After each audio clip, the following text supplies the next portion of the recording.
ಕಾಶಿಲಿ ಸ್ನಾನ ಮಾಡು, ಕಾಶ್ಮೀರ ಸುತ್ತಿ ನೋಡು, ಜೋಗದ ಗುಂಡಿ ಒಡೆಯ ನಾನೆಂದು ಕೂಗಿ ಹಾಡು.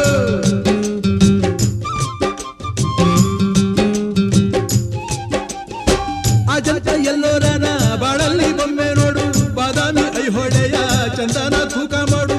ಕಲಿಯೋಕೆ ಕೋಟಿ ಭಾಷೆ, ಆಡೋಕೆ ಒಂದೇ ಭಾಷೆ ಕನ್ನಡ ಕನ್ನಡ ಕಸ್ತೂರಿ ಕನ್ನಡ. ಹುಟ್ಟಿದರೆ ಕನ್ನಡ ನಾಡ ಹುಟ್ಟಬೇಕು, ಮೆಟ್ಟಿದರೆ ಕನ್ನಡ ಮಣ್ಣ ಮೆಟ್ಟಬೇಕು. ಬದುಕಿದ್ದು ಜಟ ಚಾವಂಡ